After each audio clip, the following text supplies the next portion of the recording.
বাসর রাতে আমার পেটে কাটা দাগ দেখে আমার স্বামী বলল, এটা কিসের দাগ?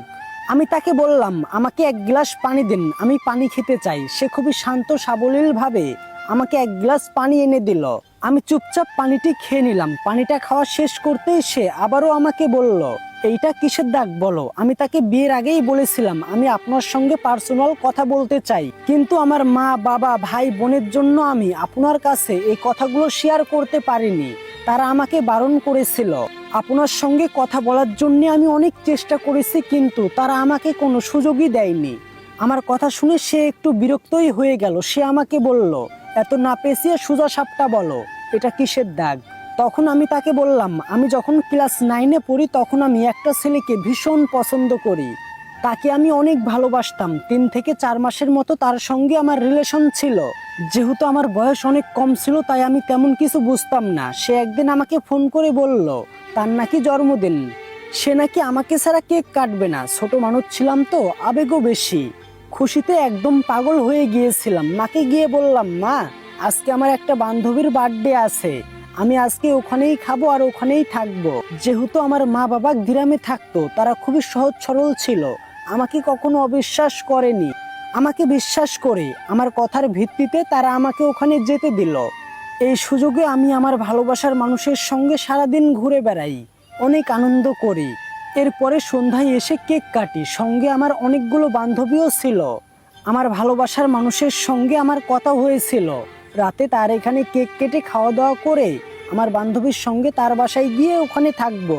আমি জানতাম না আমার বান্ধবীরা তার সঙ্গে মিলে একটা প্ল্যান করেছে। আমি কেক খাওয়ার পরে দেখি আমার মাথাটা কেমন জানি ঝিনঝিন করছে, পাক খাচ্ছি আমি। তারপরে আমার কোনো জ্ঞান ছিল না। জ্ঞান ফেরার পরে দেখি মা আমার মাথার কাছে বসে আছে। আমি মাকে জিজ্ঞাসা করলাম, মা, আমি বাসায় কিভাবে আসলাম? তখন আমার মা বলল, ভোর রাতে নাকি আমার 2টা বান্ধবী আমাকে এখানে দিয়ে গেছে। আমার মা এতটাই সহজ সরল ছিল যে তার কোনো সেন্স নেই, আমার কোনো সেন্স নেই। আর জন্মদিনের দাওয়াত খেতে গিয়ে কেনই বা আমি এরকম করছি।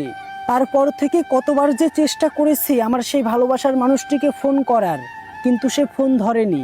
কতবার চেষ্টা করেছি দেখা করার, কিন্তু সে দেখা করেনি। তার সঙ্গে কথা বলার জন্যে যে কত আকুল হয়ে থেকেছি সেটা শুধু আমিই জানি। কিন্তু সে একটা বারের জন্যও আমার ফোনটা রিসিভ করে আমার সঙ্গে কথা বলেনি। আমি স্কুলে গিয়েও লক্ষ্য করলাম আমার সেই বান্ধবীগুলোও আমার সঙ্গে আর আগের মতো মিশে না, কথা বলে না। আমি না কিছুতেই বুঝে উঠতে পারছিলাম না যে কি হচ্ছে আমার সঙ্গে এইসব। একদিন আমি আমার ভালোবাসার মানুষটিকে অনেক ফোন করেছিলাম, তারপরে সে আমার ফোনটা ধরেছিল। তারপরে সে আমাকে বলে, তুমি বুঝো না আমি কেন তোমার ফোন ধরি না? কারণ আমি তোমার সঙ্গে রিলেশন রাখতে চাই না। তুমি কেন বারবার আমাকে বিরক্ত করছো? অনেক ভালোবাসতাম তো তাকে, তাই অনেক কান্না করেছিলাম, অনেক হাতে পায়ে ধরে বলেছিলাম কেন তুমি আমার সঙ্গে রিলেশন রাখতে চাচ্ছ না। কিন্তু সেই দিন সে আমার কোনো কথারই জবাব দেয়নি। আমি সবকিছু স্বাভাবিকভাবেই নিয়েছিলাম। আমি আস্তে আস্তে ডিপ্রেশনে চলে যাচ্ছিলাম। এভাবেই আমার দিনগুলো কাটছিল। মাঝে 2 থেকে 3 মাস চলে যায়। এরপরে আমার মাথাটা ঘুরছিল, বমি বমি ভাব হচ্ছিল। মা সন্দেহ করে। এরপরে মা আমাকে ডাক্তারের কাছে নিয়ে যায়।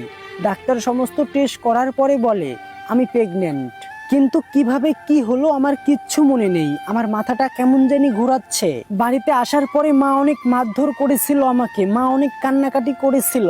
আমার বাবাও কান্না করেছিল, যেই বাবাকে আমি কোনোদিন কান্না করতে দেখিনি। আমার সে বাবাও আজকে অঝরে কান্না করছিল, কান্নায় ভেঙে পড়ছিল। তারা আমাকে বারবার একটাই প্রশ্ন ছুড়ে দিচ্ছিল, কিন্তু আমার কোনো কিছুই মনে নেই। তারপরে মনে হলো আমার সেই জন্মদিনের কথা, আমার বয়ফ্রেন্ডের ব্রেকআপ করার কথা।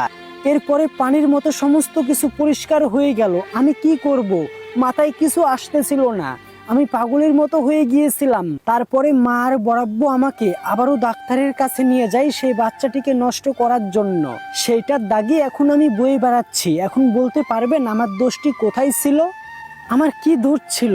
আমার দোষ ছিল তাকে বিশ্বাস করা, আমার দোষ ছিল তাকে ভালোবাসা। এর মধ্যেই আমার স্বামী বলল, আমি এত কিছু জানি না, তোমার সঙ্গে সংসার করা আমার পক্ষে সম্ভব না। তোমার দোষ আছে কিনা সেটাও আমি জানতে চাই না, সেটার বিচারও আমি করতে চাই না।